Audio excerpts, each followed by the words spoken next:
This is Mr. Sindel. We're going to go through the Algebra 1, all of the quizzes in preparation for our final.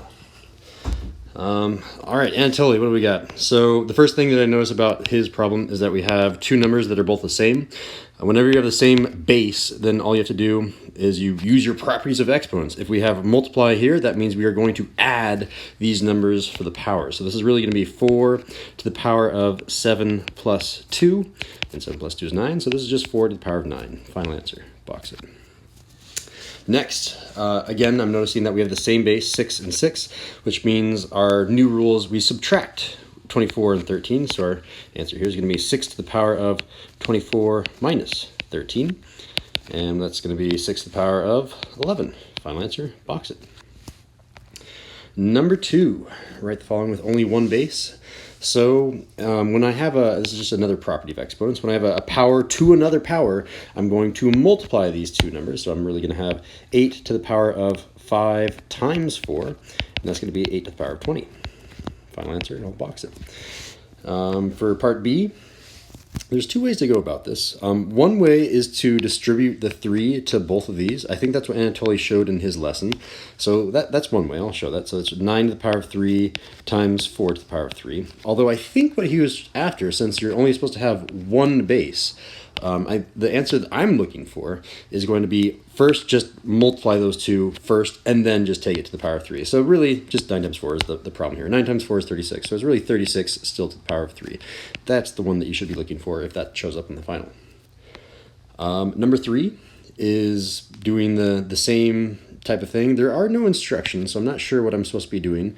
I'm assuming I'm going to probably be rewriting the following with only one positive base, maybe? We'll see. I know the general property here is that 7 gets kind of distributed to both the numerator and to the denominator here. So I can rewrite this as 16 to the power of 7 all over 9 to the power of 7.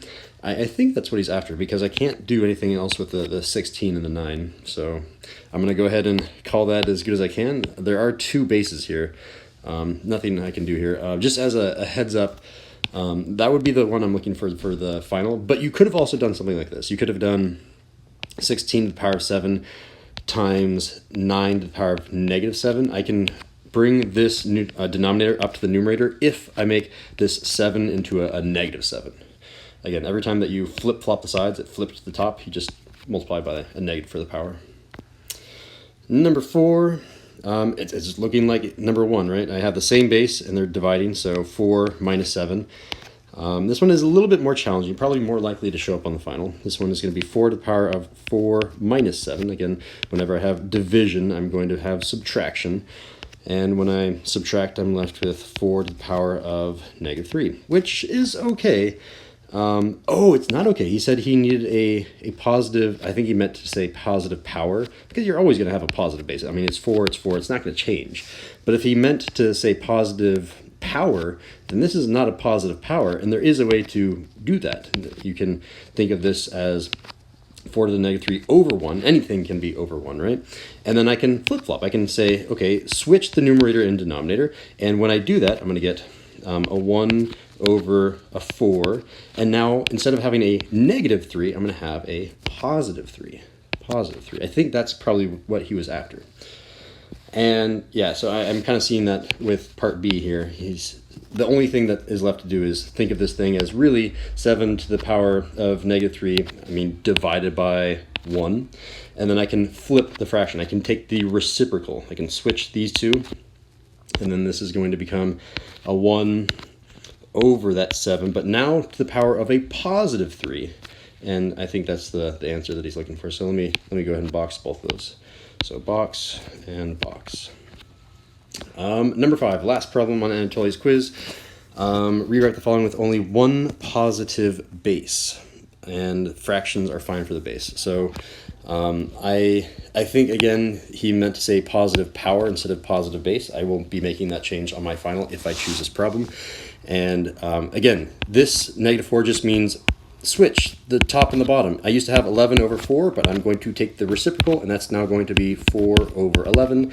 And now all that is the power of not a negative 4, but a positive 4. All right. So moving on to our next quiz. We've got Ashton's quiz. So for this problem, We're only going to have 3 options. I might add more options on the test just to confuse everyone. Maybe I'll put like all the above or something. But the first thing to check here is that the x's are increasing by a constant amount. It looks like I'm adding 5 here. To get from -2 to 3, I'm adding 5. To get from 3 to 8, I'm adding 5. So that's the first thing to check. And I'm pretty sure for every single one of his problems, they're all constantly going up by a fixed amount. They're constantly adding. So I don't think you'll need to check that, but theoretically, that is supposed to be the first step. And then it's going to be one of 3 options. And of course, those are the 3 options. The easiest to check is, are you adding a number? Am I just adding 1 to get from 1 to 2? If so, I would be adding 1, adding 1, adding 1 to all of these, right?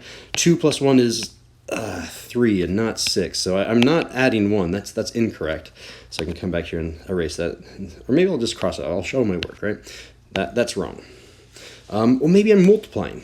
You're either adding by the same number over and over, or multiplying by the same number over and over. Those are the only 2 choices that we have. So maybe I'm multiplying by 2, because to get from 1 to 2, I have to multiply by 2. That means I have to multiply by 2, multiply by 2. That should work, right? Okay, so let's test. To get from 2 to 6, do I multiply by 2? No. 2 times 2 is 4, but I got a 6 over here. So it's not constantly adding by the same number. It's not constantly multiplying by the same number. So it's neither. It's not doing either of those 2. Those are the only 2 possible patterns, repeatedly adding or repeatedly multiplying. So I'm going to go through that first step really quickly that you won't have to check. To get from 2 to 9, I'm adding 7. Ooh, that was a terrible plus. Plus 7. If I add 7 again, I do get to 16. If I add 7 again, I do get to 23. You don't really need to check that on the final, but you do need to check this. How do I get from 4 to 8? I'm going to assume I'm going to add 4. Let's check. If I add 4... If I add 4 again and add 4 again, that theoretically should work, right? And it doesn't still, because 8 plus 4 is 12, and not 16. So those did not work. I can cross that one off. You have to add by the same number over and over. Well, it must be multiplying by the same number. Let's try that, right? So I'll do that in a different color. What if I'm multiplying by, okay, 4 times what is 8? 4 times 2 is 8, right? Okay, so what if I'm multiplying by 2 over and over again? So if I multiply by 2, multiply by 2, multiply by 2, does that work?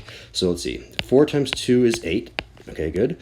8 times 2 is 16. That works. And 16 times 2 is 32. That worked. Okay, so repeatedly multiplying is called exponential growth. Our correct answer here is exponential, B. For our next problem, again, you don't have to do this, but you're supposed to, so I'm just going to show you. 9 plus 5 is 14. If I add 5 again, I get to 19. If I add 5 again, I get to 24.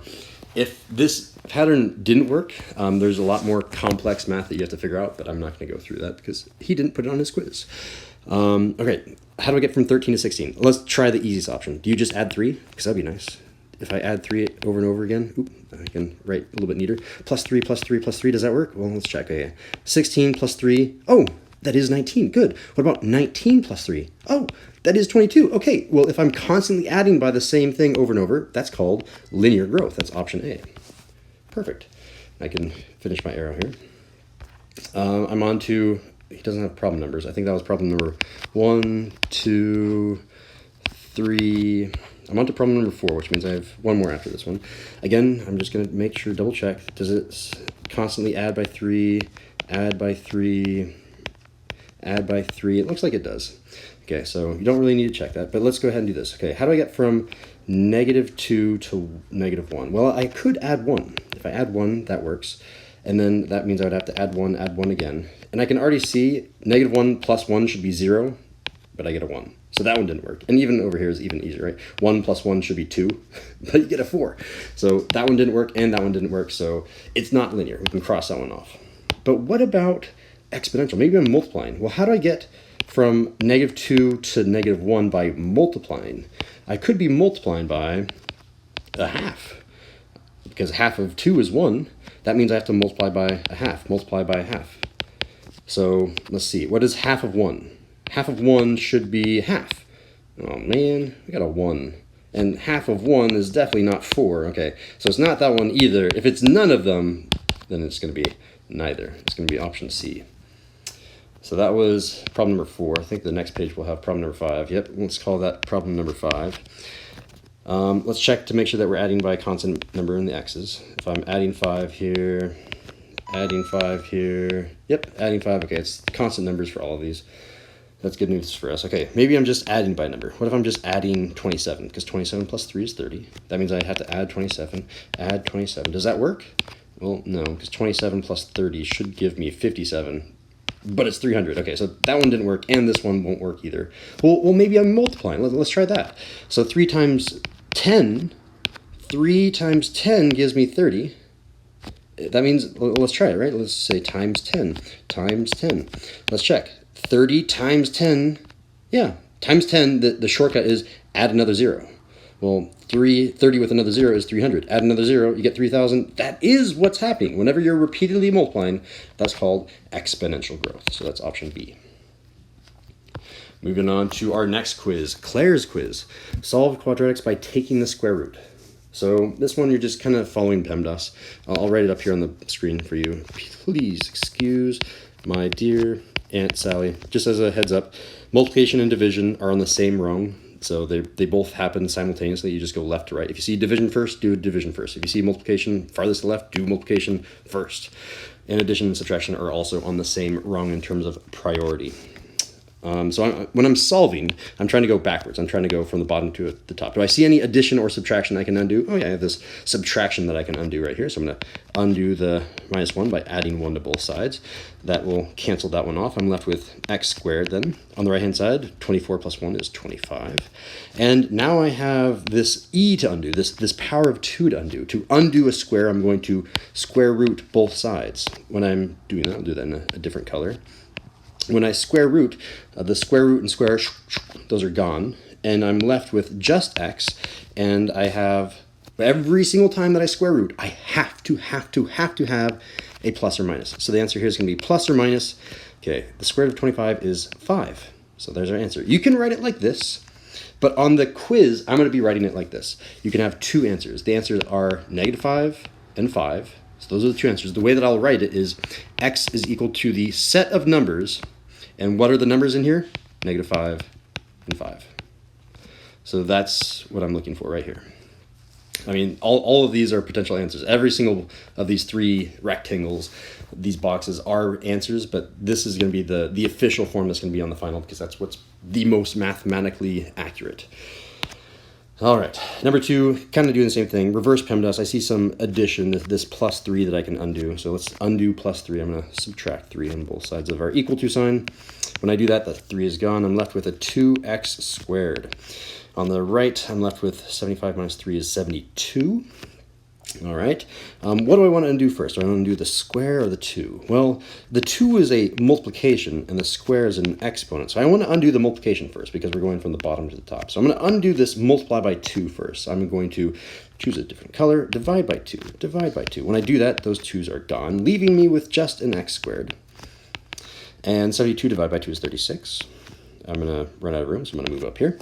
I'll rewrite that really quick. X squared is equal to 36. Now, how do I undo this square? Same thing as up here. To undo the square, we square root. So I'll square root both sides, right?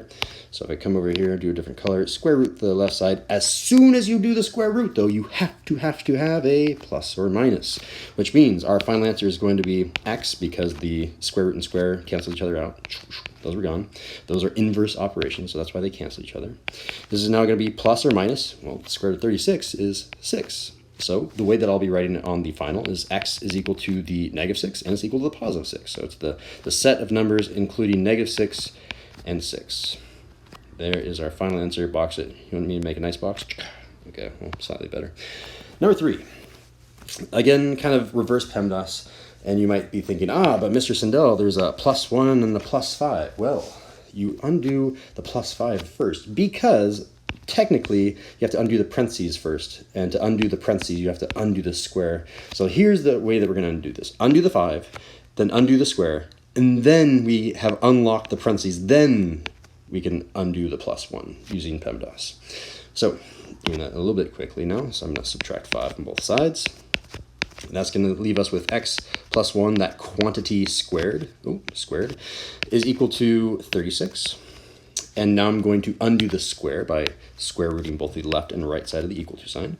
The square root will cancel out with the square, leaving us with just an x plus 1 on the left-hand side. The right-hand side, I forgot, I need to do the plus or minus. As soon as I do the square root, I have to have that plus or minus.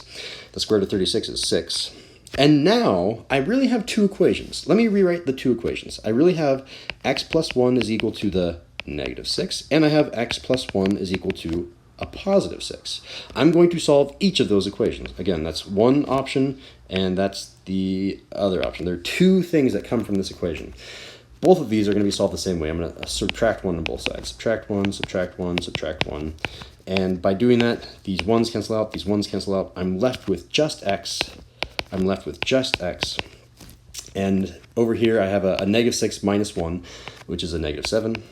And I'm left with 6 minus 1, which is 5. So for this one, x is the set of numbers containing negative 7 and 5. Final answer, and box it. All right. Number 4. Again, with PEMDAS going backwards, I'm going to undo this 3 first, then undo this square, then undo this minus 3 once that parentheses has been unlocked, and then the last step is to undo that 2. Here we go. Undo the 3 by dividing both of the sides of the equal to sign by 3. And when I do that, those 3's are gone. So I'm left with this 2x minus 3. That quantity squared is equal to 25. Now I'm going to undo this square by square rooting both sides. So let's do that in a different color, red, sure. Square root the left side, square root the right side. As soon as I do that, I have to do a plus or minus. So the square root and square do cancel each other out, leaving us with just a 2x minus 3. And on the right side, I have a plus or minus 5. At this point, I need to separate it into two different equations. Let me write the first one. 2x minus 3 is equal to the positive 5, and 2x minus 3 is equal to the negative 5. It doesn't matter the order. I know the last time I did the negative first and then the positive. It doesn't matter. As long as you have both of the equations, one with a plus, one with a minus. I'm going to solve each of these the same way. I'm going to first undo this minus 3 and then undo the 2, like I said at the very beginning. So I'm going to add 3 to both sides, add 3 to both sides. It's supposed to be a plus. Add 3 to both sides, add 3 to both sides. That will get rid of the 3's, get rid of those 3's, leaving us with just a 2x, and 5 plus 3 is 8. Leaving us with just a 2x, and negative 5 plus 3 is negative 2. Finally, I'm going to divide both sides by a 2 to get rid of our coefficient of 2 in front of our x, this one and this one, leaving us with just an x. X is just equal to 8 divided by 2 is 4. And negative 2 divided by 2 is negative 1. So our final answer is x is equal to the set of numbers containing negative 1 and 4. I usually put the most negative number first. And on to Claire's last problem from her quiz. In terms of PEMDAS, we're going to undo the 3, then undo the square, and then undo the 6. That is the order. If you don't trust me, go look at PEMDAS again and go from the bottom to the top. First, divide both sides by 3. That will get rid of this 3, leaving us with just the quantity of x plus 6 quantity squared. On the right-hand side, we're going to have that equal to 9. All right, now I'm going to square root both sides, square root the left, square root the right to undo that square. That square root and square cancel out, and I have to now add a plus or minus to the right-hand side, leaving us with just an x plus 6, and that's going to be equal to a plus or minus 3. Again, you need to write two equations. I have an x plus 6 is equal to, let's do the negative first, negative 3, and I have an x plus 6 is equal to a positive 3. Solve both of these by subtracting 6 on both sides, subtracting 6 on both sides. That is going to be x is equal to negative 9 and x is equal to negative 3. So I'm going to say my final answer here is x is equal to the set of numbers containing negative 9 and negative 3. Final answer, and I'm going to box it. Moving on to David's quiz. In number 1, okay, he doesn't give the instructions, but he has it in the title. We have to factor to solve each of these. So how do I factor this using a Ninja Star? Again, the way that we use Ninja Star, you don't have to use Ninja Star, but it is the best and easiest tool to use, is I set up this shape, and I say, what two numbers, and here, let me put these in their correct spots. Negative 3 typically goes down here, negative 10 goes right here. Notice I didn't say negative 3x. I said negative 3. The coefficient negative 3 goes down here. So I'll rewrite that. Negative 3 and negative 10. And that will change a little bit in problem number 2, but I'll explain it when I get there. Now the next thing that I'm going to do is I'm going to take this middle term. If that middle term is an x, in all of these cases it's always an x, then I'm going to put an x here and an x here. If that middle term, it's not going to be on the final, but maybe in Algebra 2 this will come back. Maybe the middle term is a squared and that one's a 4. Well, then I would put that middle term as x squared right here and right here, but that's not on this final. Again, it's just always going to be an x here and here.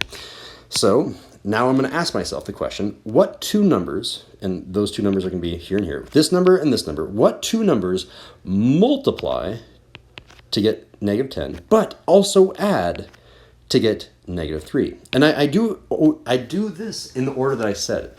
I first think about the multiplication. What are the things that can multiply to 10? And I always start with the easiest, 1 and 10. Okay, if I do a 1 and 10 here, could that somehow be a 3?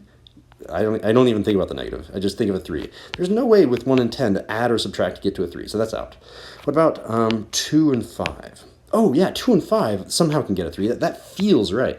So I'll write down the 2 and the 5, and now I just need to figure out one of these has to be a negative. I know one of them has to be a negative because a positive times a negative is a negative. And I know that when I add them, the answer is negative. And the answer, this answer, always takes the sign of the larger term. This 5 is larger, so that one must be negative. And I'll just check this. Does this make sense? A positive 2 times a negative 5 does multiply to a -10. And at the same time, that positive 2 and -5 add up to this -3.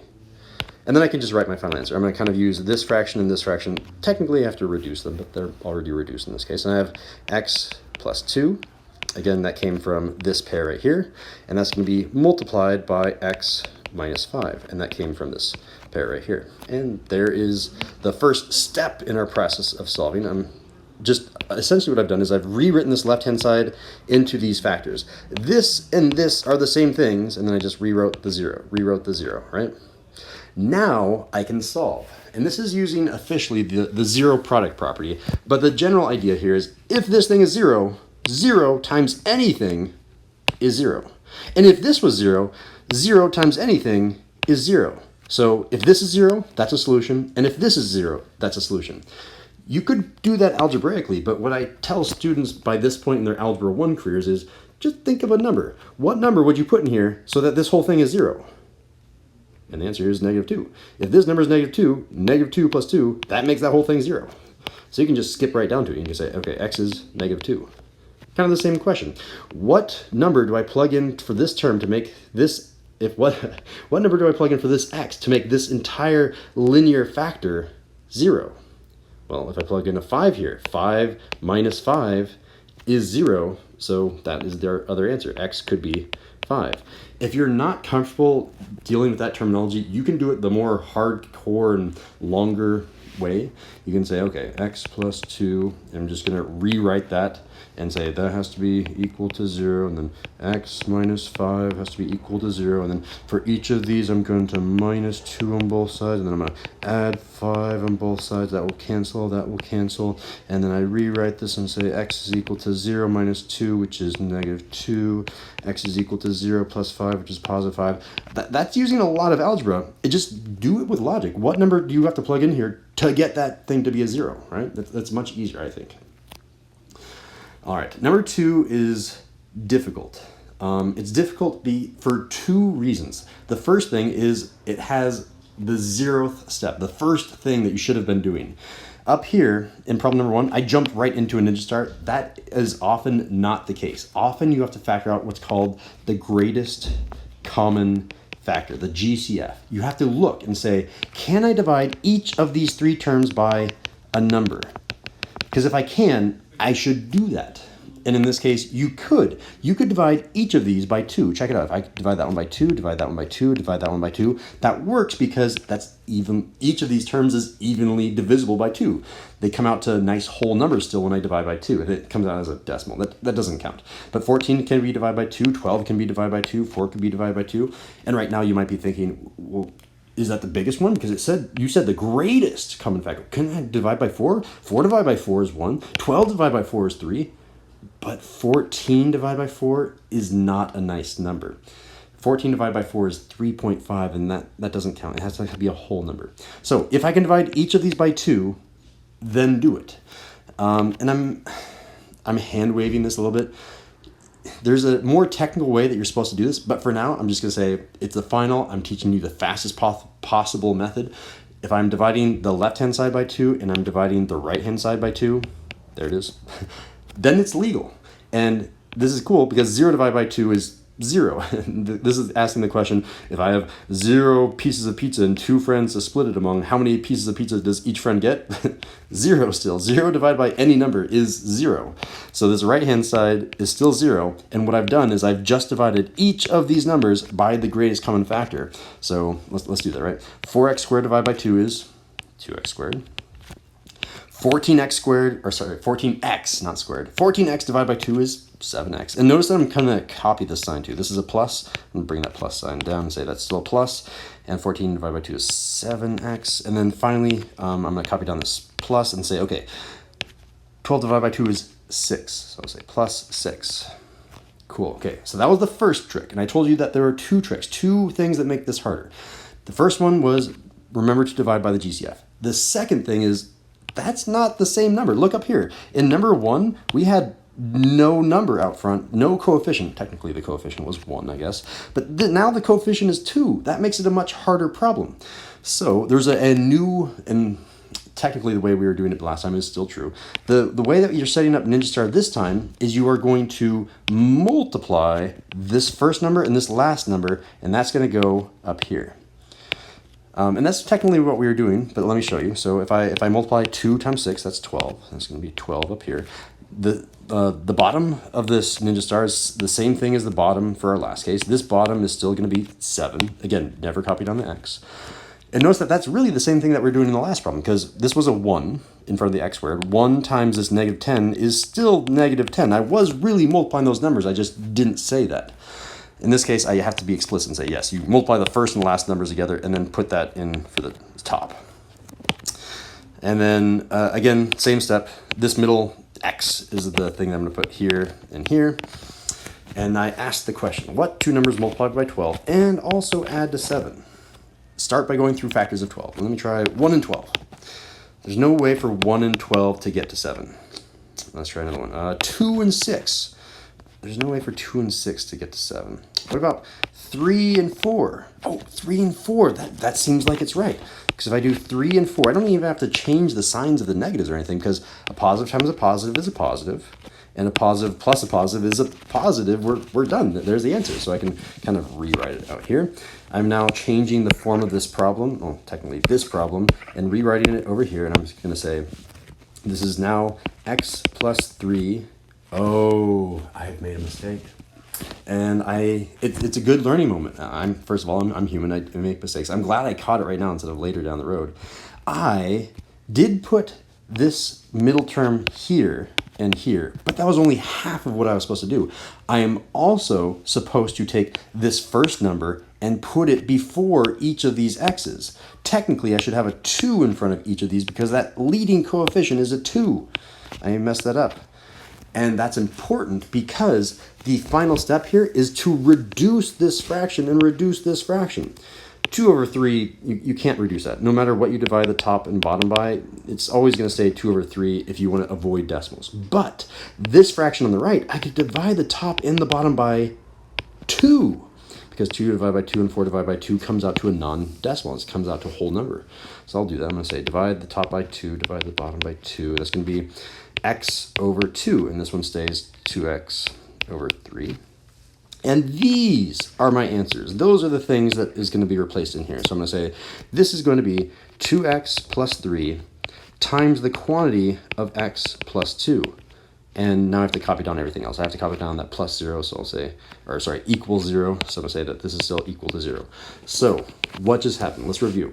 I had this number, this problem. I divided by the GCF to get our new problem. From this new problem, I used a ninja star by doing a bunch of rules, and I've transformed this problem into this problem. They're the same problem, and now I'm going to solve. And I'm noticing I'm kind of running low on room, so let me grab all of these and move them out of the way a little bit. Sure, right there. And this one is a little bit easier to solve, the x plus 2. This one is a little bit trickier to solve. So x plus 2, what number do I plug in for x to make this whole linear factor 0? well, negative 2, right? Negative 2 plus 2 would give us a 0. So I know that one of my answers is x is equal to negative 2. But what about this one? This one's a little bit harder to just think about it. And if you found it, good job.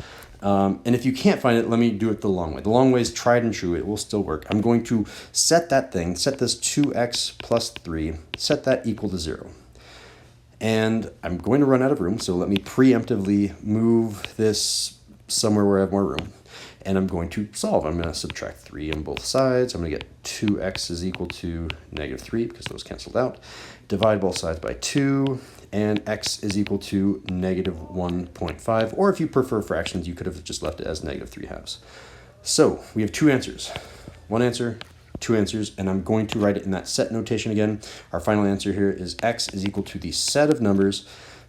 First I have negative 2, and then I have negative 1.5, and the set. Final answer, and box it. On to number 3, and this one is hard, but only for one reason. This one doesn't have a greatest common factor, but it's worth checking. Can I divide each of these by a number? Well, that 7 is tricky because 7 is a prime number, which means I can't divide it by another number to come out to a nice integer. So can't do GCF. That one's crossed off. That means I'm jumping straight into a ninja star. Let's do that. So ninja star, go. I'm going to multiply first and last number to go to the top. 6 times 2 is 12. I'm going to take that that middle number, that middle coefficient, bring it to the bottom, 7.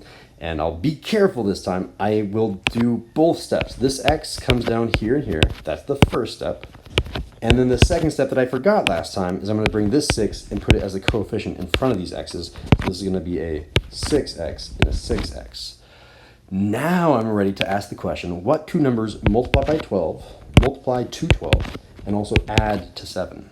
So let's go through the factors of 12. I have 1 and 12. And I don't think there's any way to get a 7. What about 2 and 6? Still not going to be 7. In fact, wait a sec. This is the same problem. 12 and 7, 12 and 7. It must be 3 and 4. I can use the previous problem. I can say 3 and 4. However, it's unlike the previous problem where this number was a 2x and now we have a 6x. So, again, you're thinking of this as a fraction. 6x over 3. What could I divide the top and bottom by so that I get this as a reduced fraction? Well, I can divide the top by 3 and the bottom by 3. That would leave me with a 2x over 1. What about the right side? Over here, I could divide by 2 and 2, right? Divide by 2, divide by 2. That would give me a 3x over 2. And those are the factors. I can now rewrite this over here and say that this is 2x plus 1, that quantity, times the quantity of 3x plus 2. And just doing a kind of a logic check, which I should have been doing in the previous problems. Does that make sense? Because 2x times 3x should give us 6x squared, and that makes sense. A 1 times 2 should give me a 2, and that makes sense. Okay, so I just need to rewrite the rest of this problem. I should say that this is equal to 0. All right, so you can use logic and say, okay, what number, I wanted to use my laser pointer, what number do I plug in here to get this factor to 0? It's a little bit tricky to do. But I'm going to do the longer method just to make sure I don't make a mistake. I'm going to say, okay, 2x plus 1 is equal to 0, and 3x plus 2 is equal to 0. Okay, solving each of these, subtract 1, subtract 1. That means 2x is equal to negative 1. Finally, divide by 2, divide by 2. X is equal to a negative 1/2. Same thing on the right-hand side, just solving, subtracting 2 on both sides gives us a 3x is equal to negative 2. Dividing both sides by 3 gives us x is equal to a negative 2/3. And we have both the answers. I will write it in that common notation that will be on the final. X is going to be equal to the set of numbers that contains negative 2/3 and negative 1/2. Final answer, and I will box that. On to number 4. Number 4 is nice because you just have to worry about a greatest common factor, and there's no advanced ninja star things happening up here. It's just a normal x, not a 6x. But you do need to remember GCF. GCF is always the first thing that you're going to check. Can I evenly divide everything by a number? In this case, you can. You can divide everything by 2. Divide by 2, divide by 2, divide by 2. If I do that to the left-hand side, I also have to do that to the right-hand side, divide by 2. But it's kind of nice, right? 0 divided by 2 is still 0. So on the right-hand side, I still have 0. On the left-hand side, I have an x squared plus 3x plus 2. I just divided each of those terms by 2. Now I can turn this into a ninja star. And I can draw that ninja star a little bit nicer. There we go. So, again, I'm going to multiply our first coefficient by the last number, and that's going to go into the top. 1 times 2 is 2. I'm going to bring our middle coefficient down to the bottom. That's going to be a 3. And I'm going to put an x and an x. I'm ready to go. What two numbers multiply to 2 and add to 3? Well, there's only a certain set of factors that multiplies to 2. 1 and 2, those have to be the answers, 1 and 2. There's no other choice. And check it out, 1 plus 2 do add up to 3. Which means we have converted this problem into a new, nicer problem, and that is x plus 1 times the quantity of x plus 2. And I have to copy down the right-hand piece. This equals 0, right? This equals 0. And this is much easier to solve, right?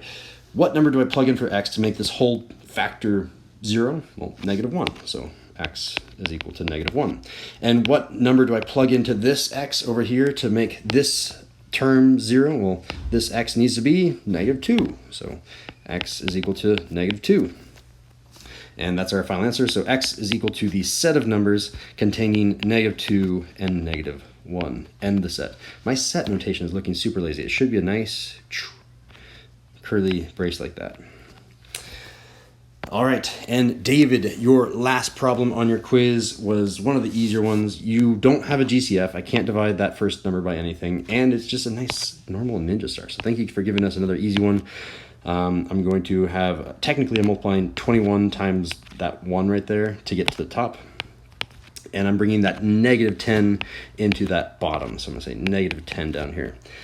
All right, I bring my x here, x here. Where did that come from? Well, you bring this x down, you bring that x down, and you take that number and bring it down here and here. But that number is 1, so I kind of like ignored it. Now I gotta do the fun part. What two numbers multiply to get to 21 and also add to get to 10? -10. That's important. So first, let's go through the factors of 21. I have 1 and 21. I don't think that's gonna get to 10. What about 3 and 7? Yeah, I mean, 3 and 7 seem like they somehow get to 10, so maybe I'll write that down. I might be wrong. I'll change it later.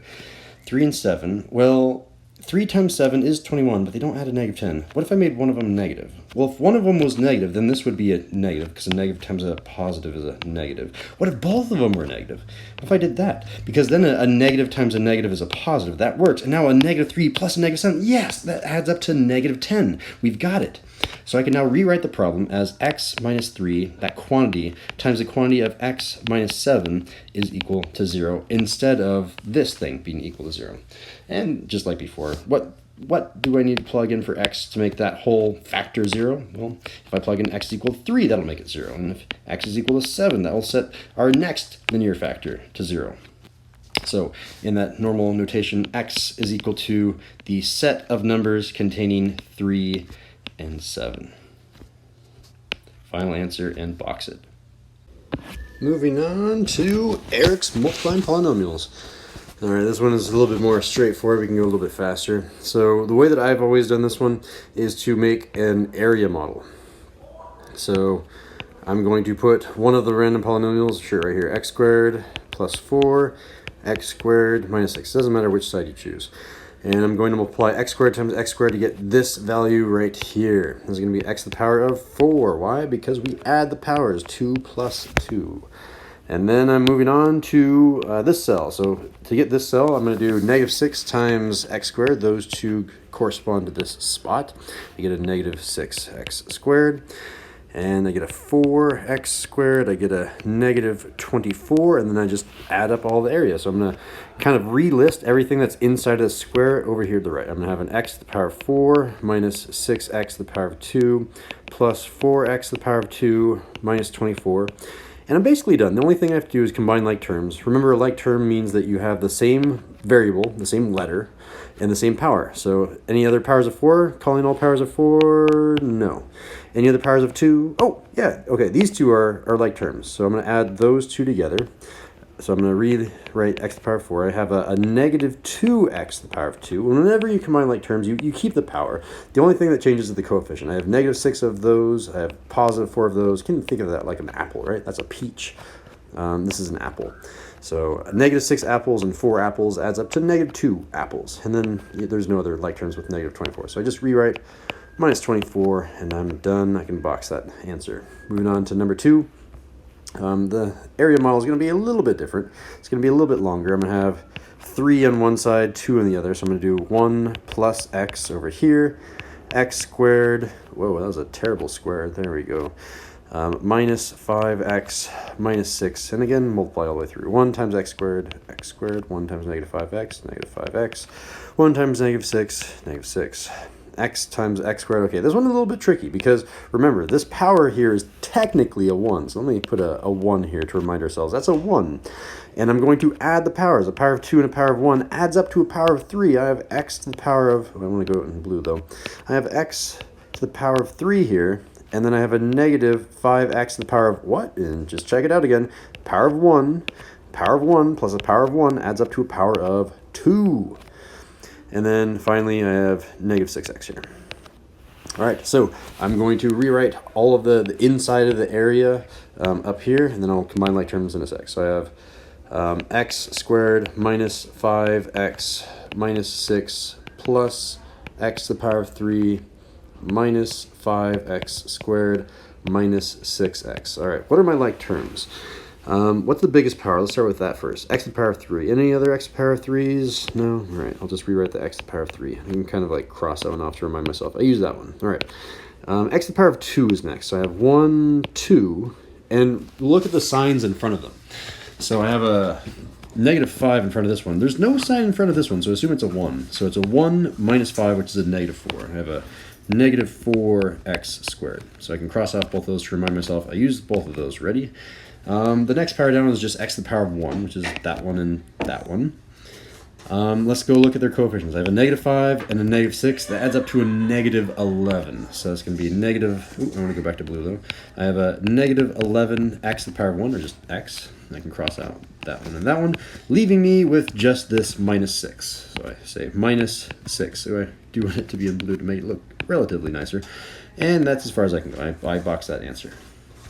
Number 3, very similar to number 2. It's kind of a 2-term times a 3-term, so it's going to be this area model that's a little bit longer than it is tall, or a little bit taller than it is wide, if you want to do it the other way. I can say it's c squared minus 6. I have a 2c squared, a plus 3c, and a minus 1. All right, multiplying all the way through. Well, remember that this is really a 1c squared. So 1 times 2 for this spot right here is a 2. And then I'm going to do c to what power? Again, I have a power of 2. I'm going to add a power of 2 that adds up to a power of 4. And then it's going to be 3c to the power of, okay, I have a 1 plus a 2, which is a 3. And this is going to be minus c squared. Down here, I have a negative 12c squared. This is going to be a 3 times negative 6 is negative 18c to the power of 1, really, I guess, right?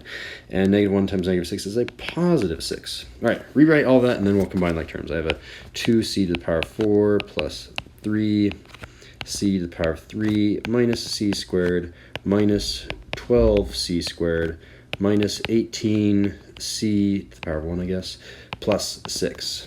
All right, what are our like terms? Are there any other powers of 4? No. Any other powers of 3? No. Powers of 2? Oh, yeah. Okay, so these two are like terms, and I don't think that has a like term, that has no like term. Okay, so the only like terms are these right here, because they have the same variable. They're all c's, so you don't have to worry about different letters in this case. But there's only two that have the same power, power of 2, power of 2. So if I rewrite this, this is 2c to the power of 4 plus 3c to the power of 3. Okay, what happens if I add those together? So I have a negative 1, technically, and a negative 12. Those two add up to a negative 13. So I'll say negative 13c to the power of 2. Keep going, minus 18c to the power of 1 plus 6. And there's our final answer, and I box it. Moving on to question number 4. My iPad is... Okay, it just froze there for a sec. Weird. All right. This one, it doesn't really matter how you do this one, so I'm going to do another 2x3. Sound effects make it all better. I have a p squared plus 2. Again, it doesn't matter which side I put this on. I could have made this rectangle look like this. I could have gone like that. It doesn't matter as long as it's a 2 by 3 rectangle. I have a negative p squared plus 4p minus 3. And I just multiply all the way through. So this one has negatives, a lot more negatives, so I have to be careful. So I have like a negative times a positive, meaning that this spot right here should be a negative p to, okay, add the powers, 2 and 2 is 4. And then I have a 4p to the power of, okay, this is a 1 plus the other 2 is 3. I have a negative 3p to the power of 2. And then I have a negative 2p to the power of 2. 8p to the power of 1. You don't really need to put the 1 though. And then I have a negative 6. Rewriting all of those, I have a negative p to the power of 4 plus 4p to the power of 3 minus 3p squared minus 2p squared plus 8p to the power of 1, which I'm not going to write, minus 6. All right, do I have any like terms? I only see 2. I see these 2 right here. Those 2 have the same variable. They're all the same variable, but they also have the same power of 2. So a negative 3 and a negative 2 adds up to a negative 5p to the power of 2, and then rewrite the first half and last half. So I have a negative p to the power of 4 plus 4p cubed, and then the second half is plus 8p minus 6, and I have my final answer.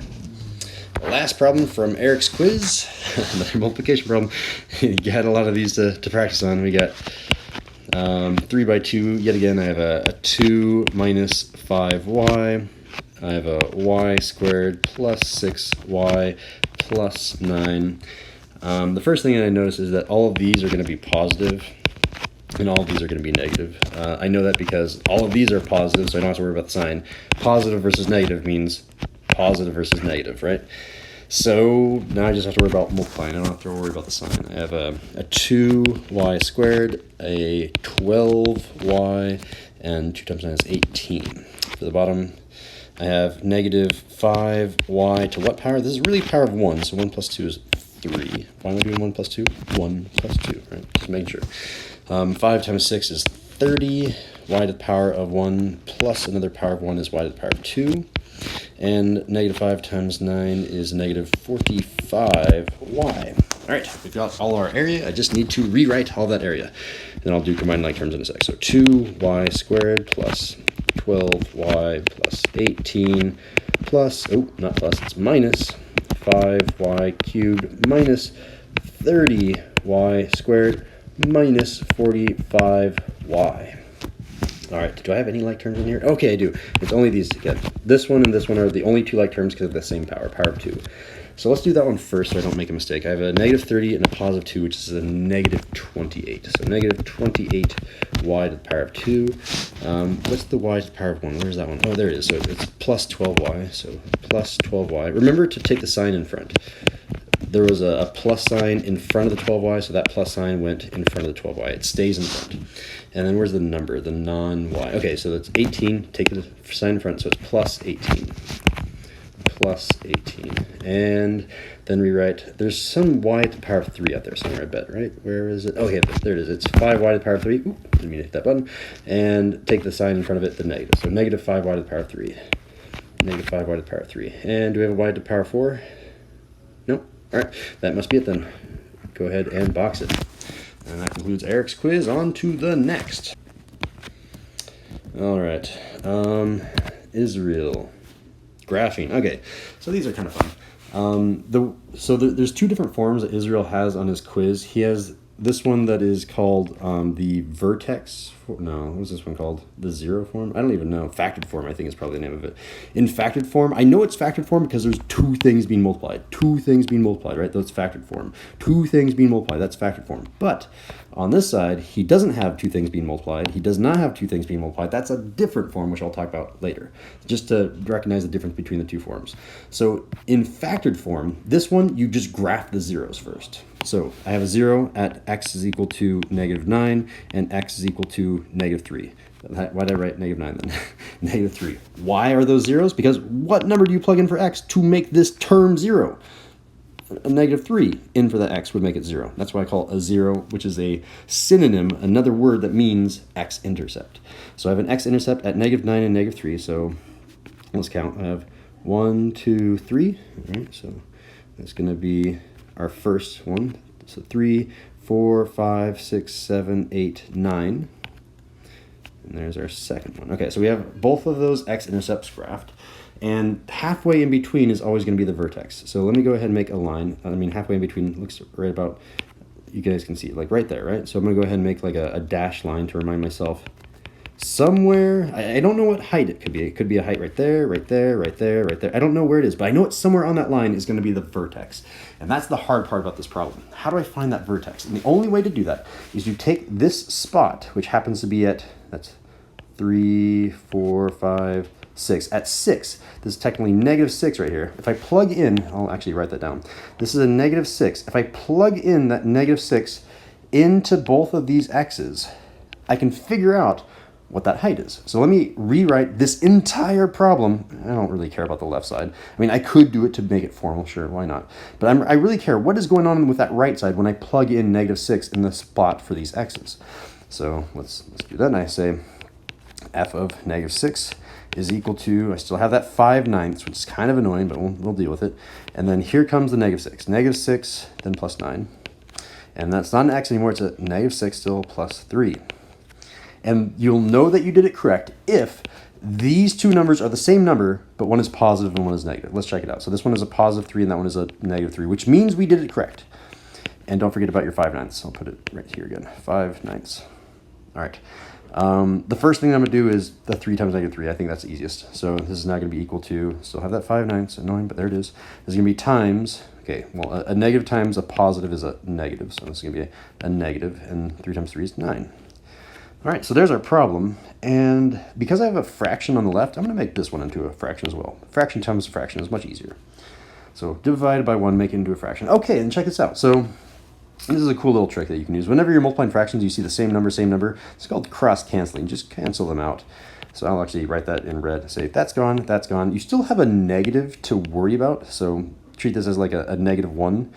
And I really have -1 times 5. Because the 9's gone, that 9's gone. So what's -1 times 5? It's -5. So this final answer is -5. And that's the height that we're looking for. Because remember, we said over here to start with, this is f of -6. Another way of interpreting f of -6 is the height at x coordinate -6. And the height of -6 is, we just found, -5. So where's the height? Remember, it could be there, there, there. Where is it? Oh, it's down here at -5 down here. So let's count 1, 2, 3, 4, 5. So it's that spot right there, which I just lost. I can count again in my head. I think that's it. 1, 2, 3, 4. Okay, that is it. And we're essentially done. If you graph those 3 points, I assume that's how Israel did it. Those are the only 3 points you need to get 100%. Technically, you go, I don't even think there's like the right one, up 1, right 1, up 3. Yeah, that pattern doesn't work on this one. It's a little bit wonky. So just graph those 3 points and do your best attempt to sketch it, guys. It's going to be multiple choice, so it's going to be pre-graphed for you, so you don't have to worry about it. But it should be a nice curve. It's not a V, right? It's not Riley's absolute value quiz. Hers were shapes that look like this. Ours are shapes that go like this. They're called parabolas. We're not doing the V's. All right, we got a few of these to do, so let's go a little bit quicker. So the first thing that I'm going to do is graph our zeros. We have a 0 at 3, and we have a 0 at 1. So let's graph 1 and 3. 1 and 2, 3. The line that's in the middle is clearly right here. So that line is in the middle. I don't know what height to go, so I'm going to plug in that number. That number is 2. 2 is halfway between 1 and 3, right?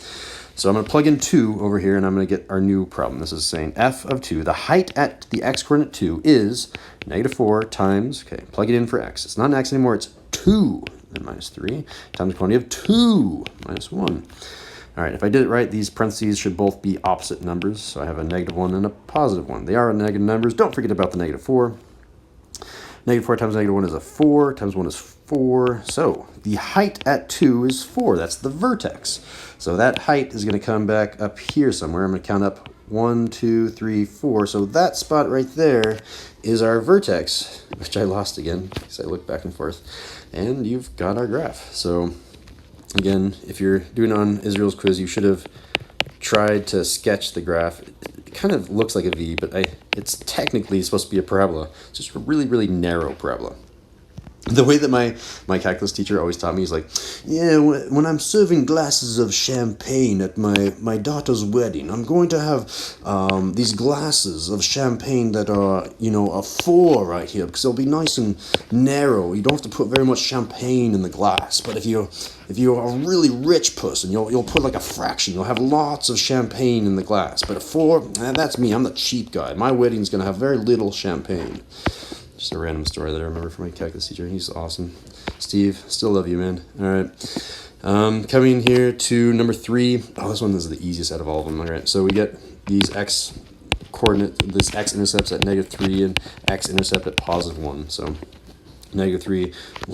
I'm counting right now. I should count with the laser pointer so you can see. 1, 2, 3. 3 is right there. All right. And count right 1. All right. So we've got our points halfway in between. Looks to be about there, and that does look right because there's 2 there and 2 there. Okay, so that looks good. We'll go ahead and make our axis of symmetries, the technical name for this thing that I'm drawing.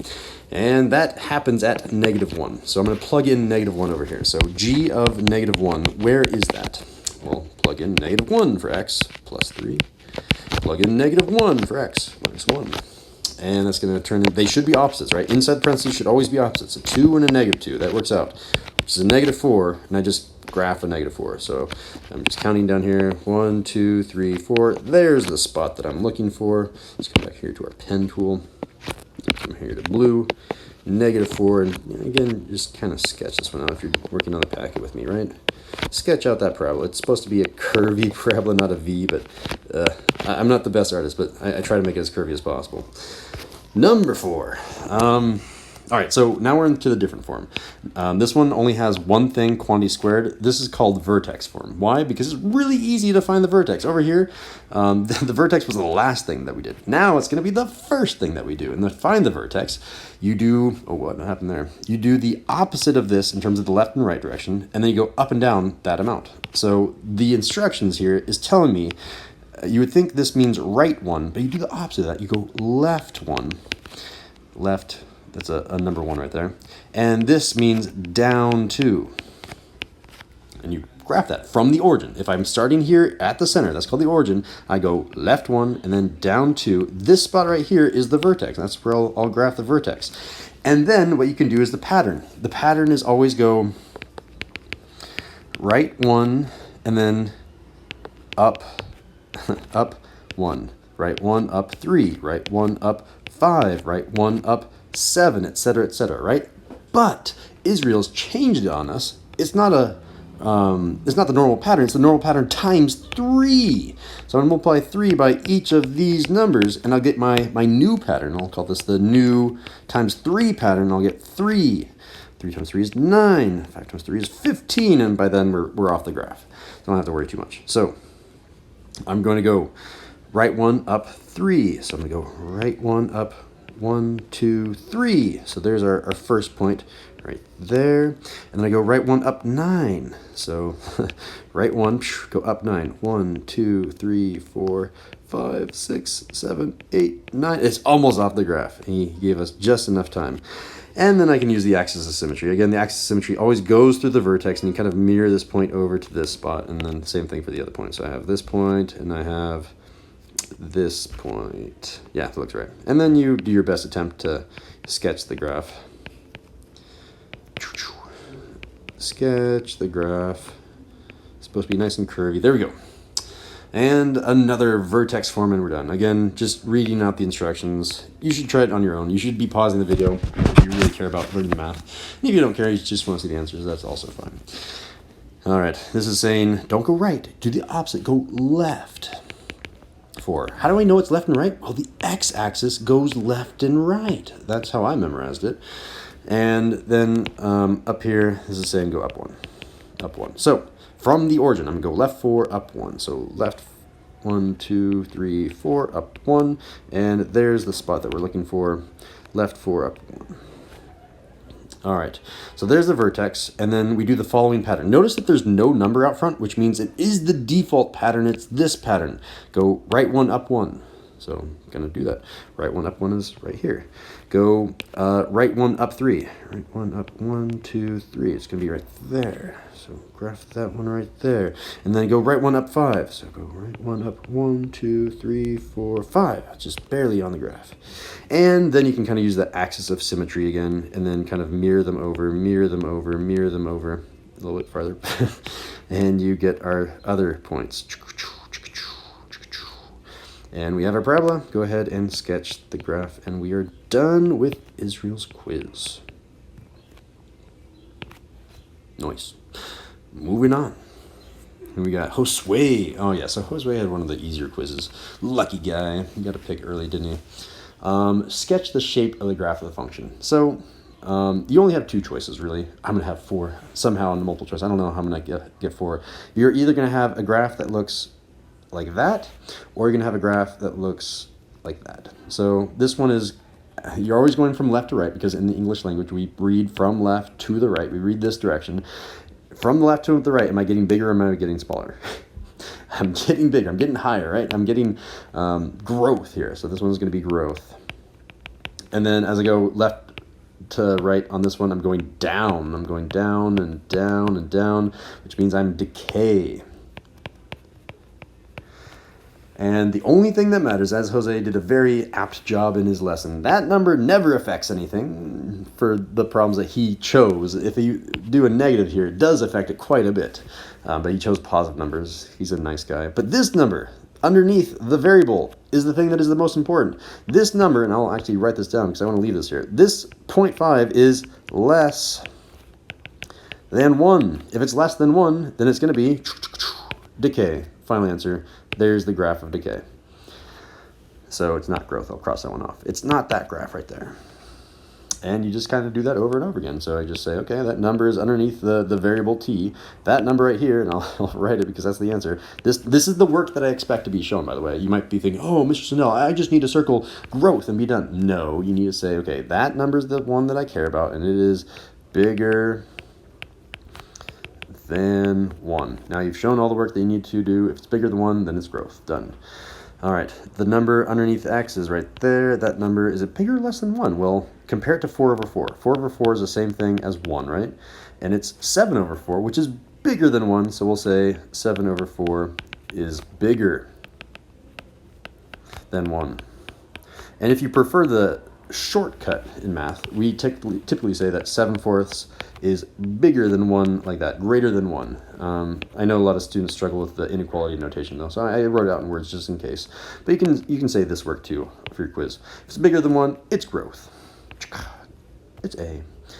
Down here, 0.75, you can say 0.75 is less than 1. Less than 1 means decay, so it's decay. But it's not enough to just say decay. You actually have to graph it. So here's a graph of decay. It just goes down. Important thing about the graphs is that they are always positive. They're always on the up. Maybe I should draw this with a pen that stays there. If I have a coordinate plane, and if I have a coordinate plane, the first thing about all of Josue's problems, since these numbers are positive, they're always on the top side. And the second thing is that they always have this asymptote that gets closer and closer and closer to this x-axis. Up here, this had an asymptote that got closer and closer to the x-axis, but it's just on the left-hand side instead of the right-hand side. So things to note on trick questions that I might throw on you on the final. And number 5, again, you'll say, okay, this 2/3 is less than 3/3. And by the way, that's 1. So if 2/3 is less than 1, then it's decay. And a graph of decay is the exact same graph that we had before. It's this swoop, like this. Done and done. All right, moving on to Julie's quadratic formula. I don't think she put very many. It's just 3, right? And then it goes on. Yeah. I'm like, quadratic formula are long problems. I don't want to do too many of these. So the quadratic formula is interesting. The problems that she chose were actually really nice because they're technically factoring problems. They're not quadratic formula problems. And because she chose such nice problems, there's a cheeky little shortcut that I will show you at the end. And I can hear some of you, okay, how far do I need to skip into this? Just find it on YouTube. But I want to show the full problem and that will make me happy. First of all, the quadratic formula. What is it? Well, it has a song to go along with it. Are you ready for the song? I am. X is equal to negative b plus or minus square root b squared minus 4ac all over 2a. And then you have to figure out, what are your a, b, and c? A, b, and c. Well, those are the coefficients. And the problem with her coefficients, it's actually nice to do it this way, is that the coefficients need to be combined. Negative 3x and negative x combined to negative 4x, which means our a is the first number right here, but there isn't a number there, Mr. Stendhal. Well, that number is technically a 1, so we'll write a 1 there. A is 1. B is negative 4, and C is 3. The reason that we write it A, B, and C is because it is in the order in which they're given. It's always first, second, and last. The first term, A, is always first. The second term, B, is always second, as long as they're combined. And the third term, C, is always third. That's why we call it A, B, and C. I noticed that on the quiz that Julie turned in, some of you were like, I think B is actually 1. It's like, no, it's in the order that you see it, guys. A, B, and then C.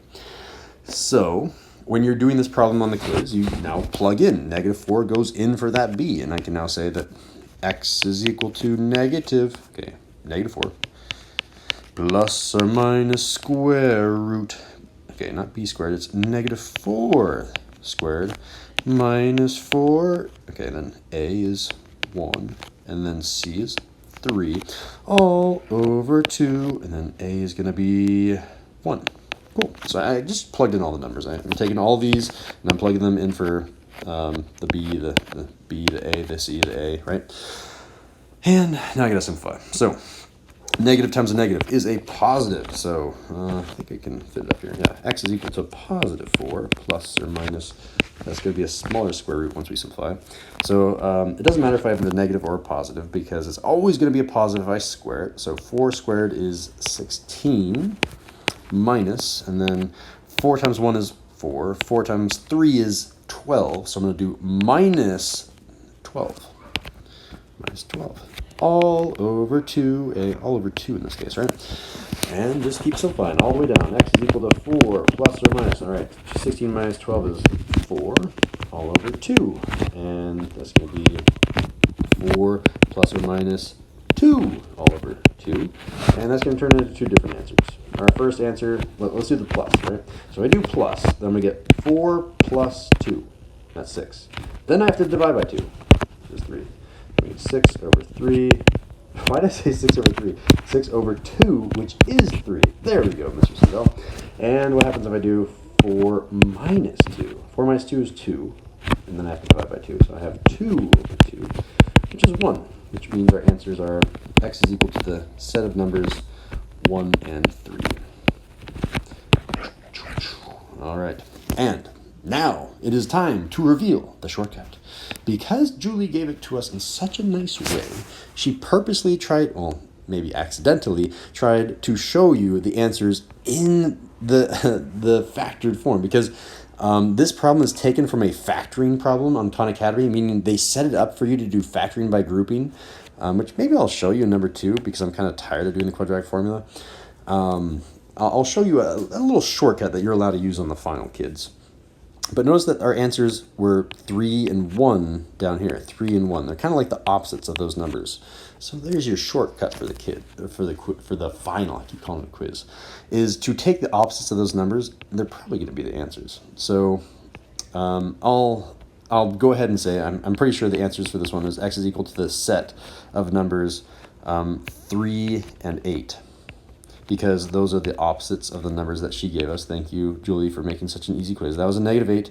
That was a negative 3. The opposite means change the sign from a negative to a positive. There are the answers. Let me show you why those are the answers. Because really, these problems would have been excellent for David to do on his quiz. 'Cause he did solving by factoring. Really, you should factor these. Check it out. I'm going to rewrite them a little bit differently. So x squared minus 8x. I'm going to give myself some room. Minus 3x plus 24. And that's still going to be equal to 0. Watch what I can do over here. This is called factoring by grouping. If I factor out an x here, then I'm left with x minus 8. If I factor out a 3 here, I'm left with negative x plus 8. And you'll notice that these terms look really similar. If I were to multiply this number and this number by -1, you're allowed to do that because -1 times -1 is a +1. Watch what happens. If I do that, I have a -3 times, and then if I multiply it by -1 in here, it just switches the signs. That changes to a plus, that changes to a minus, and I'm left with x minus 8. And now I have, I'm just going to bring this down. Now I have x times x minus 8 minus 3 times x minus 8. This is still all equal to 0. And this is the most confusing part in factoring by grouping. Don't think of this as an x minus 8.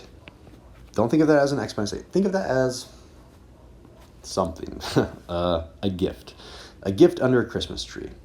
This is a gift, and this is a gift. If I have 2 gifts and I have 3 gifts, how many gifts do I have? 2 plus 3 gifts. This turns into 2 plus 3 gifts. I think you would agree. Well, I guess like this. 2 plus 3 gifts, yeah? I mean, it seems simple when I write it like that, but watch what I'm going to do. I'm going to change this gift right here into an x plus 8. So I have x gifts and I have minus 3 gifts. That's the total number of gifts. I have this many times the number of gifts. This many x minus 8s. So that's factoring by grouping. That last step was pretty difficult. I mean, you could have done it in an easier way. I could show you another one. Let's show you method 3. What if I did combine those and I said that this is x squared minus 11x plus 24 is equal to 0. I could just ninja star this thing really quickly. I could say, okay, negative 11, 24. What times what is 24? Oh, 3 and 8. Somehow give you 24 if both of those are negative. So this turns into x minus 3 times x minus 8 is equal to 0. And hey, look, that's exactly what we wrote down here. And because we're so practiced at Ninja Star, I'm sure that might seem easier, but factoring by grouping is how all of Khan Academy does its factoring, because it is kind of the magic bullet that solves the majority of problems, even really hard things with cubics. All right, but that is a long-winded way of saying, what number do I plug in for x to make this 0? 3. What number do I plug in for this x to make this 0? 8. We already got our answer up here. It is 3 and 8. And I will show a quadratic formula again, just in case people want to practice with me. But I think most people are like, I know the shortcut now. The shortcut is x is equal to the set of numbers that are the opposites. Opposite of 10 is 10, or opposite of negative 10 is 10. The opposite of negative 2 is 2. And I have my answer. You're right. Okay, you jumped to your answer. Cool. But for those of you that are awesome like me and like practicing right, here's how you do this. I'm going to say A is 1 because the number out front here is 1. B is these two combined, which is negative 12. B is going to be negative, negative 12. C is going to be 20. And then I plug in the quadratic formula. And I have it memorized, so you might want to write it down again. I'll do that for you. X is equal to negative b plus or minus square root b squared minus 4ac all over 2a. And just plug in. So x is equal to a negative 12 plus or minus a square root of the quantity of negative 12 squared minus 4 times 1 times 20. Oh my god. All over 2 times 1. All right. Running out of room. Coming back up here. And that's going to be a positive 12 plus or minus 12 squared is 144 minus, okay, 4 times 1 is 4. 4 times 20 is 80. 80. That's being square rooted all over 2, just 2. And that's what our x is. So now x is going to be 12 plus or minus 144 minus 80 is 64. No, I'm doing math wrong. I'm getting 64. Yeah, 64. I did the math right. Just trust your instincts, Mr. Snell. All over 2. X is equal to 12 plus or minus, okay, 64. It turns into 8. All over 2. I can divide them both by 2 right now. I can just say x is equal to 6 plus or minus 4. I divided the 12 by 2 to get 6. Divided the 8 by 2 to get the 4. You're allowed to do that. And what's 6 plus 4? That turns into a 10. What's 6 minus 4? 2. Got the same answers. That's the quadratic formula, kids. Moving on to graphing absolute value functions. This one is always fun because they're easy. You guys nailed this lesson for the most part. So for this one, I'm going to put this iPad on the bed. It makes my back feel a little bit better. You basically think of this as like vertex form for the quadratic formula from Israel's quiz, right? So the inside instructions here say don't go right 3, go left. You do the opposite whenever it's inside the parentheses, or in this case, the absolute value. Go left 3, and this number right here says go up. There's no number right there. I mean, it's technically plus 0, so you can say up 0. So that's going to be the vertex. So I'm going to go left 3. So if I zoom in here, I can actually see. I can go left 1, 2, 3, and then go up 0, which is not anywhere. So there's our vertex. And then normally the pattern for this one is even easier than Israel's. It's go right 1, up 1, right 1, up 1, right 1, up 1, right 1, up 1. It's the same pattern over and over again. But our new pattern, because we are now multiplying by 2, we're going to go right 1, up 2, right 1, up 2, right 1, up 2, over and over and over again. So here we go. Right 1, up 1, 2. Right 1, up 2, right 1, up 2, forever and ever. And then you do the same thing on the other side. Instead of right 1, you go left 1, up 2, left 1, up 2, left 1, up 2, forever and ever. And I think as long as you have 5 points, you should be good. I say 5 points because if you just do 3 points, someone might confuse that for a quadratic. So there's our first line, and close enough. Thank you, technology, for making my V look like a V. And I didn't go through the points exactly. Can I grab this and change that? I don't want to. I just want to move right there. Yeah, there we go. Yeah. Number 2, kind of the same thing. Just read the instructions out. This says don't go right, go left. Do the opposite. Left 5, and this says down 3. So from the origin, go left 5, 1, 2, 3, 4, 5, and then go down 3, 1, 2, 3. So there's our point right here. I'm doing blue. So left 5, down 3. And again, our normal pattern is up 1, up 1, up 1, up 1, whenever we go right or left. But now we have to multiply that by the number out front, which is a negative. So now it's going to be right 1, down 1, right 1, down 1, right 1, down 1, right 1, down 1, etc., right? So right 1, down 1, right 1, down 1, right 1, down 1. And same thing, left 1, down 1, left 1, down 1, left 1, down 1. And that goes forever and ever. So just go ahead and make that line good enough. Good enough. Number 3, this one is the easiest one out of all of them. There's a lack of instructions, which might be confusing. This means go left 6, and there's no number here, so that you go up 0, and you don't even change the pattern. It's right 1, up 1, right 1, up 1. So just go left 6. So go 1, I can count these out as well. 1, 2, 3, 4, 5, 6. And make a point there. And then I just go right 1, up 1. So right 1, up 1, right 1, up 1, right 1, up 1, forever and ever. Left 1, up 1, left 1, up 1, left 1, up 1, and we've got our graph. Shwink and shwink. Very nice. Number 4. This one a lot of people missed on their quiz, so I'll probably put it on the final. Again, read your instructions, right? So our instructions say go right 7 and go up 6. So do that, and we've got 1, 2, 3, 4, 5, 6, 7, and then up 6. Oh my gosh, all right. 1, 2, 3, 4, 5, 6. We've got our point. And I can erase those, so that's kind of nice. And then our pattern, again, our pattern used to be a right 1, up 1, right 1, up 1, right 1, up 1, but now it's right 1, up a half, right 1, up a half, right 1, up a half. So if I'm looking at this point, I'm going right 1, up a half. It's just up a half right there. So it just means right here. Right 1, up a half, right 1, up a half. And then left 1, up a half, left 1, up a half, left 1, up a half, left 1, up a half. And you keep doing that pattern all the way up there. Cool. And then we have our line. Right here, shwink, like that, and like that. Good enough.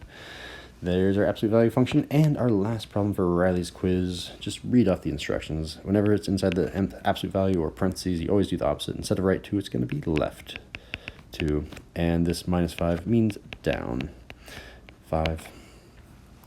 So left 2 down 5 is left 2 down 1, 2, 3, 4, 5 is that spot right there. We can erase that. And no pattern changer. There's no number out here, which means you still go right one up one, right one up one forever and ever. So I can go boink, boink, boink, right one up one, right one up one forever and ever. All right, and let's make that into a line. First line, second line, good enough. All right, that completes Riley's quiz. And how many more of these do we have? I'm kind of curious. Sean, Solomon, and that's it. Got 2 more quizzes. I can finish that right now. So for Sean's quiz substitution, that just means if this y is this y, then this 2x plus 9 is that y. And I'm going to do that substitution. So this is being plugged in right there. And I'm going to rewrite that line. Here we go. I have 7x plus 10, but not y anymore. That y is right there, and then equals 36. I've basically rewritten this line, but given room to put in stuff for that y. That y is 2x plus 9, which is right here. This is going to be maybe a different color to make it pop. 2x plus 9, and I just solve. So I'm going to distribute this 10 into both of these 2 terms. So just rewrite the 7x. And then distributing the 10 gives us a 20x, and 10 times 9 is a 90. And then I'm going to combine like terms. I have a 7x and 20x, which is a 27x. Plus 90 is equal to 36. And now I just need to solve. So unfortunately, I do need to subtract 90 on both sides, which is not nice because I get a negative number. So I'm left with just the 27x. That's going to be equal to, that's going to be a negative 54. And finally, divide both sides by 27. Divide both sides by 27. And that's gone. And that was gone also, right? X is now equal to negative 2, which is half of the problem, negative 2. The next half of the problem, you get to plug in this negative 2 for X anywhere you like. That one or that one. Which one looks easier? To me, I think that one looks easier. So I'm going to rewrite this problem, but instead of writing X, I'm going to write a negative 2. So Y is equal to 2. Okay, there's the X, negative 2 plus 9. And rewriting that's going to be equal to negative 4 plus 9, and negative 4 plus 9 is 5. So there is our y, it's 5. And there is our final answer, which he already gave us room for. So it's easy for him to find. That was a good technique as a teacher. All right, for this next one, same exact thing, but now this x is y plus 6. So that means this x is y plus 6. I'm substituting this y plus 6 in for that spot. Rewriting that first line. 13x, but instead of x, it's going to be giant empty space, minus 6y is equal to 22. Now I'm going to write the y plus 6. Maybe I'll change the color here, right? Y plus 6 goes in here. I now need to distribute the 13 into both of these 2 terms. Here we go. I'm going to get a 13y plus, it's going to be a 78, minus 6y is equal to 22. And combining like terms, I have a 13y and a negative 6y, which are the same. They have variables in them. 13 minus 6 is 7, so 7y plus 78 is equal to 22. And yet again, I have to subtract a 78 from a small number, which is unfortunate because I have a negative answer. So minus 78, which means you're gone. And that will give us, what, 7y remaining, which is nice, is equal to negative 56. And finally, divide both sides by 7, divide by 7, and that means our y value is negative 8. Halfway there, negative 8.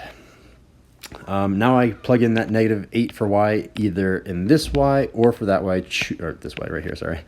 Take your pick. Well, I think this one is easier, so I'm going to rewrite that one. I'm going to say x is equal to, okay, not the y, but negative 8, because I plugged that one in, plus, oh, I don't know what I'm writing here, plus 6. And that means x is equal to negative 8 plus 6 is negative 2. The answer is negative 2. Those are the 2 answers. Moving on to number 3. All right, now we're not using substitution, we're using elimination. And that generally just means you add these together. 3y, negative 3y plus 2y, you add the positive 5x with the negative 5x, and you add the positive 26 and negative 16. And hopefully one of the variables has been eliminated. And in fact, in this case, he made it nice, and they are indeed eliminated. So I'm just going to add these up. See what happens. So a negative and a negative add up to another negative. So 3 and 2 add up to a 5. I have a negative 5y, a negative 5x, and a positive 5x. These, whoa, don't know what happened there. These two terms right here cancel each other out because what's 5 minus 5? It's 0x, and 0x is, as if it wasn't there, is gone. But I do have to copy down that equal to sign. 26 minus 16, I add those together, and I get just 10. So if I'm going to rewrite this because it's kind of hard to see. He didn't really choose the best spot for that y and x. I'm going to say negative 5y is equal to 10. If I solve this, I just divide both sides by negative 5, divide by negative 5, and that's gone now. And I'm left with 5 is equal to, positive divided by a negative is a negative. 10 divided by 5 is 2. So y is equal to negative 2. I'll put that right here, negative 2. And yet again, I get to choose. Where do I want to plug in this y equals negative 2? I can plug that in to that y or to that y. I mean, they're both looking kind of gross. I'm just going to go with the bottom one. I like multiplying by 2 instead of by 3, but it doesn't really matter. So I'm going to rewrite this line, but in the space of that y, I'm going to write a negative 2. So negative 2, not y anymore. There's my negative 2 minus 5x minus 16. Negative 2 times negative 2 is a positive 4 minus 5x is equal to, there's my equal to, negative 16. I'm like, where did my equal to go? Equals negative 16. I am going to subtract 4 from both sides, so minus 4, minus 4. You are now gone, sir. And I'm left with a negative 5x is equal to a negative 20. Dividing both sides by negative 5, divide by negative 5, leaves us with the negative 5 gone, just leaving us with the x. X is equal to, okay, let's think. Negative divided by a negative is a positive. 20 divided by 5 is 4, so positive 4. And there are our final answers. X is 4, y is negative 2. And then we move on to our last problem from Sean's quiz. And it's using substitute. Really, he did 3 substitution problems? All right, I guess we'll go with it. So, this is nice and straightforward. If this y and this y are the same, then this x plus 1 can be substituted in for that y. I'm going to rewrite that entire line again, giving us a negative 4x plus 3. Okay, there's my y. That's going to be equal to negative 2. Again, I'm going to plug in now that x minus 1. Now I'm going to, I guess I'm going to rewrite that negative, I want to change the color here. I'm going to rewrite that negative 4x, and now I'm going to distribute 3 times x and 3 times that negative 1, giving us a 3x and a minus 3, and that's going to be equal to negative 2, that hasn't changed. Combining like terms on the left-hand side, this negative 4x and this 3x are like terms. Negative 4 plus 3 is negative 1, so I have a negative x, or if you want to say negative 1x, you can say that too. It doesn't really matter. Minus 3 is equal to negative 2. To solve for this one, I'm going to add 3 to both sides, trying to get the x by itself. Plus 3, that's now gone, leaving me with a negative x is equal to a positive 1. And I'm so close. I need an x, not a negative x. So I need to somehow undo a negative. And there's a bunch of ways to do that. My favorite way is to multiply both sides by a negative 1, multiply that side by a negative 1, multiply that side by a negative 1. Now I have a negative times a negative, which is now just a positive x. And on the right side, a positive 1 times a negative 1 is a negative 1. And there's one of the two answers. X is equal to negative 1.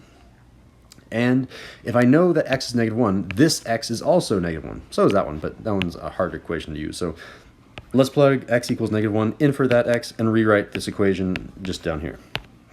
This is now going to be y is equal to, not x, but negative 1 minus 1. Negative 1 minus 1 is negative 2, so y is equal to negative 2, and I can write that right here. And we are done with Sean's quiz. Our last quiz for Algebra 2 is Solomon's quiz, and it is recursive and explicit sequences.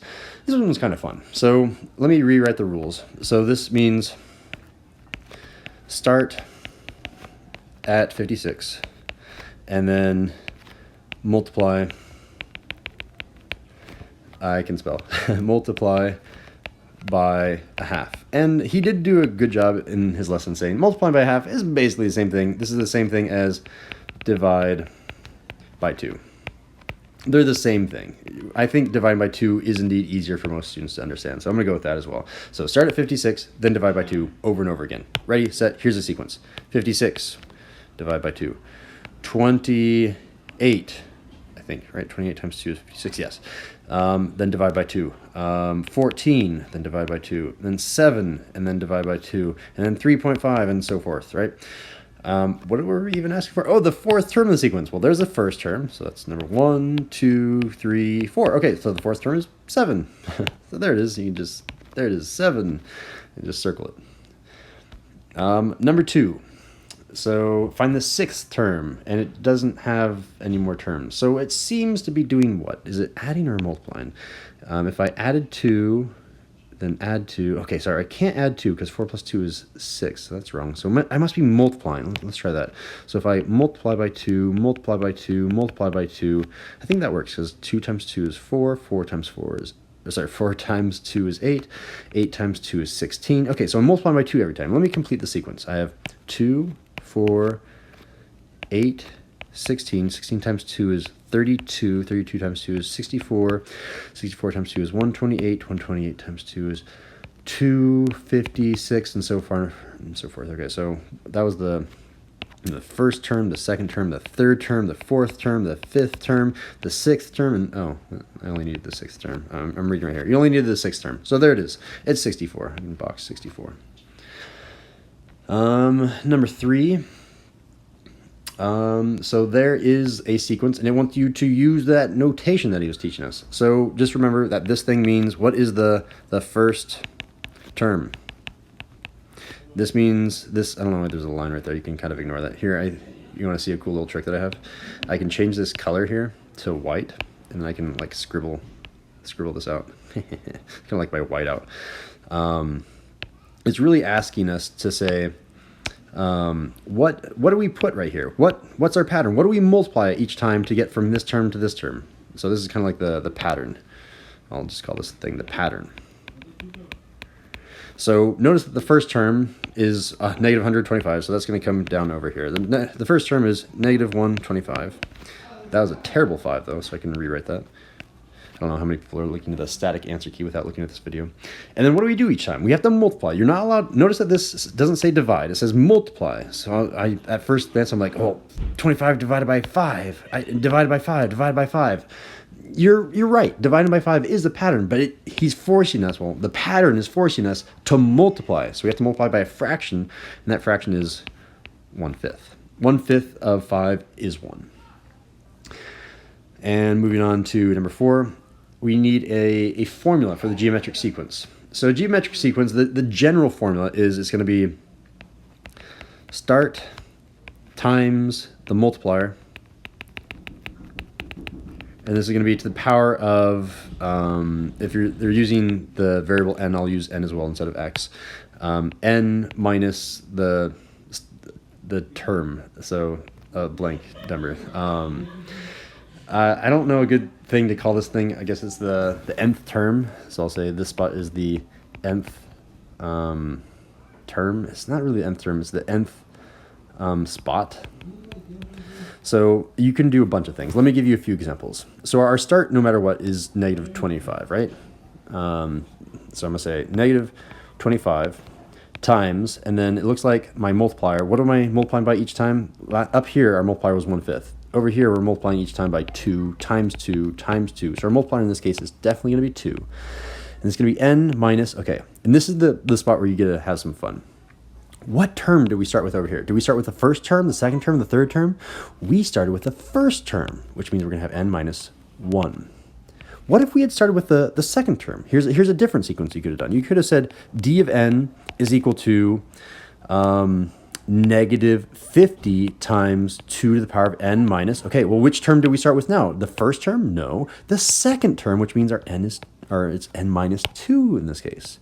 And here's another one. You can do an infinite number of these. You can say d of n is equal to negative 200 times 2 to n minus, okay, which term did we start with? Did we start with the first? No. The second? No. The third? No. The fourth, which means it's going to be n minus 4 in this case. And now we've solved all that one. I think we have one last problem for this video, guys. We're almost there. All right. Another explicit geometric sequence. Again, I'm going to write that thing for you. So it's going to be start times multiplier. And that's going to be to the power of n minus whatever the term number you're looking for is, right? So I can choose whatever start I want. I'm going to be cool. I'm going to start with 30. 30 times. Okay, what am I doing? What am I multiplying by? Notice to get from 60 to 30, I'm multiplying. I'm technically dividing by 2, right? But I'm not allowed to divide by 2. I have to multiply. So dividing by 2 is the same thing as multiplying by a half.